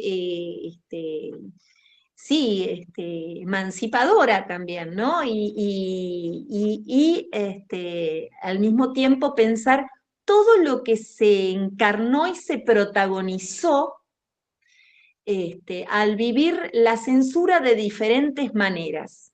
Y es el caso de Elsa Bornemann, que se aterró durante más de un año cambió hasta su domicilio, podríamos decir, ya era una persona que tenía un matrimonio, estaba casada, y cuando se entera de la censura, que además toma una visibilidad pública, se va a estar con sus padres. Sí, tremendo. Tremendo, tremendo. Hay historias que la verdad son muy, muy duras, ¿no? Bueno, pensar el exilio, por supuesto, pero el miedo, eso es lo que siempre, esa lista gris de autores que por miedo, o bueno, de bibliotecarios que por miedo retirábamos los libros, de que por miedo no se exhibía tal o cual edición, ¿no? El miedo también como parte de ese plan sistemático. Gracias, Sí, Gabriela. A ti.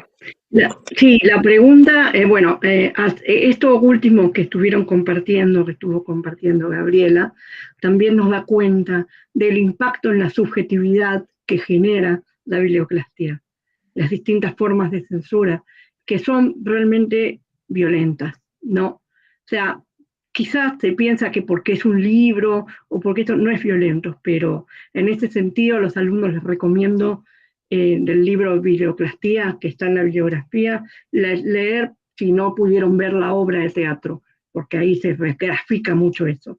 Pero esto que contó de Elsa Bornemann y de la otra escritora, y la ilustradora, que no retuve el nombre porque mi memoria de corto plazo no es muy buena. Sí. Lucrecia Chávez. Ahora te voy a hacer una última pregunta de mi parte, última de mía, pero si algunos quieren hacer otras preguntas, no es que estamos cerrando las preguntas. La pregunta es, vos vi que escribiste tenés una nota escrita donde nos relatás lo que ocurrió con el portal del sistema de información jurídica, el portal Infocus, en el año 2016, que yo no sé si creo que volvió el portal a funcionar, pero que hubo un periodo en que ese portal se cerró.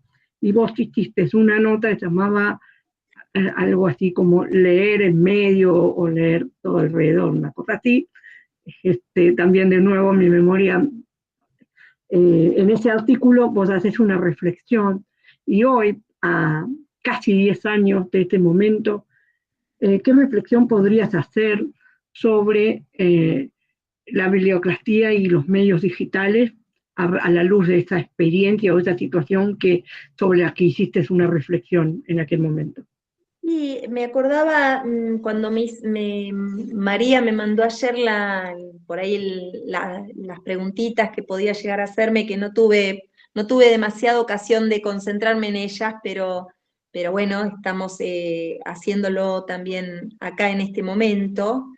Sí fui a mirar la nota en la revista Carapachay, que desde entonces no la leía, por supuesto, que se llamó Leer en medio de todo. Más que nada quiero decir que Carapachay es una gran revista, aprovecho para contar eso, coordinada en ese momento por Hernán Roncino, es un escritor muy, muy lindo de Chivilcoy, tengo mucho cariño. En esa nota me hacía muchas preguntas, ¿no? Me pasa exactamente lo mismo ahora, me hago muchas preguntas, pero al mismo tiempo la escuchaba a Cristina Vanegas hablando de Cinear, bueno, la cancelación de un sitio, y digo, bueno, ¿esto qué, cómo leerlo? Mira, Tati y el resto de los estudiantes y compañeras, colegas, amigas, profesoras, ¿no? Les digo, primero, me hago preguntas, no paro de hacerme preguntas, pero todo tiene que estar situado e historizado. Antes de bajar el portal, y de alguna manera se enhebran diálogos, ¿no? Antes de hacer bajada de portal, había salido Lo Pérfido, que en ese momento era director de Cultura, 2016, y había dicho, con la responsabilidad que tiene este dicho, ¿no? De una persona de la cultura, se supone. Darío lo pérfido había dicho que no había habido 30.000 desaparecidos, ¿sí? Y también nos estaba gobernando un presidente con el nombre de Mauricio Macri, ¿sí? Con lo que eso significa, digamos que volvemos a la cuestión de proyectos societarios. ¿Quién nos gobierna hoy? ¿Sí? ¿Cómo son sus narrativas, sus relatos, sus retóricas? Porque no es que no las tienen. Tienen narrativa, tienen relatos, tienen argumentos, tienen retórica, tienen todo, digo, y eso, vos usaste la palabra violencia, Tati, implica de alguna manera una especie de estallido sobre otros imaginarios que se fueron planteando y que tienen una razón de ser, que es evidente que choca con otras razones de ser, ¿sí? Porque la censura, así como tantas veces lo dijo Gosciol o nosotros mismos, la censura es una práctica antiquísima, antiquísima, desde el principio de la humanidad. Entonces, digo, todo se corresponde con un contexto mayor que de alguna manera lo que genera es enfatizar una atomización de lo social, enfatizar una disgregación de los sentidos, distraer, corromper, destruir, ¿no? Todos verbos que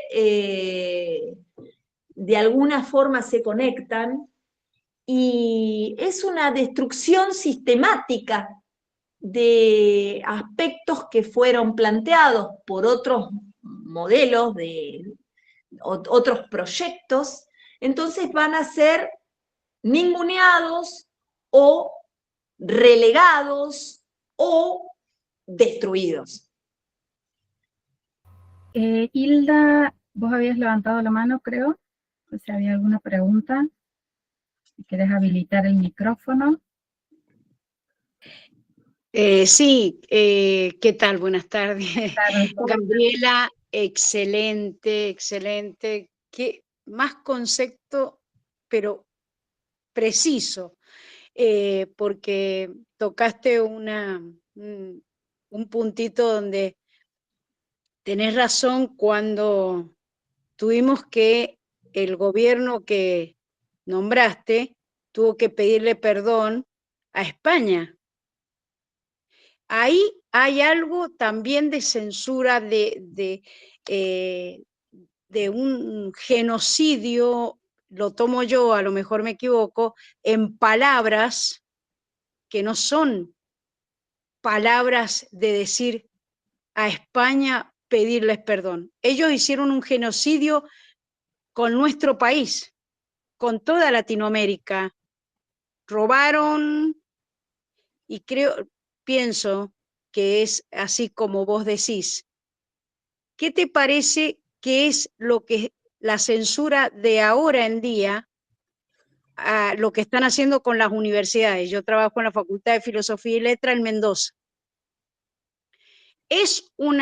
Estamos marchando todo el tiempo por algo, el CONICET, investigadores se nos están yendo, personas que dicen, ¿a qué voy a estudiar? Alumnos que se van. ¿Qué te parece si es una parte de un genocidio actual directo de todo eso? Me quedo con eso, no sé, te escucho, porque me encanta escucharte. Está bien, me parece, igual podemos compartir todos una opinión en relación a este tema, que nos atraviesa, sin duda, ¿no? Acá está en juego también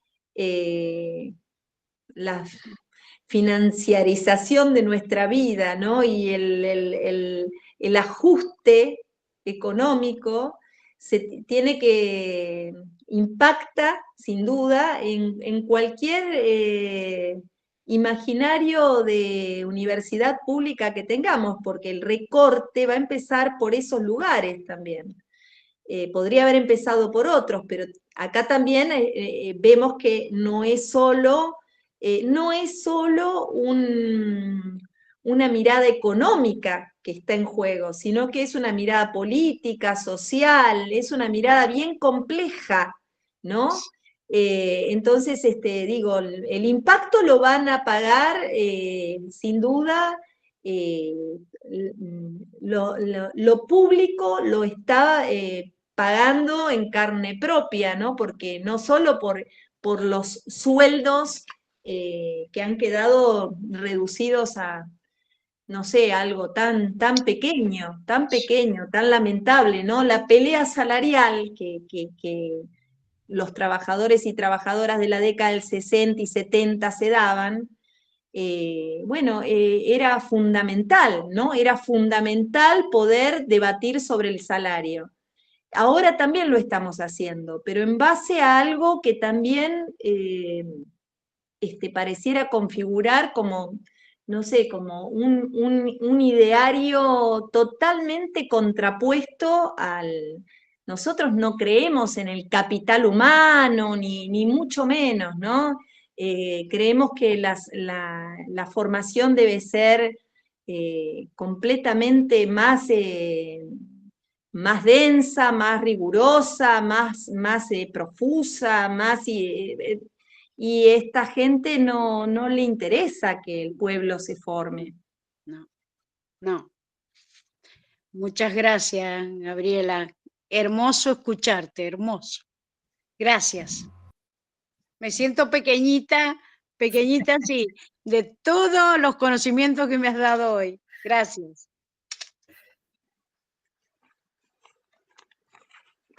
Bueno, coincidimos con Hilda. Silvia, no sé si vos ves algún comentario o algo en el chat, si no, si les parece...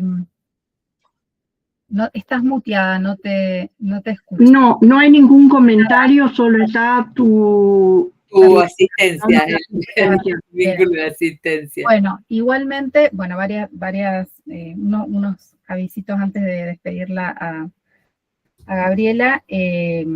La clase queda subida en el aula virtual. Si hay alguna duda, generalmente tenemos un foro, si hay alguna duda, consulta, en todo caso te la haremos llegar. La asistencia está también en el aula. Y bueno, para cerrar, la verdad, un gusto y un gracias enorme por tu tiempo. Sabemos que estás con mucho trabajo, que estás en gestión, y eso conocemos quienes hemos estado en gestión, cómo es la demanda. Así que te agradecemos en nombre de la cátedra.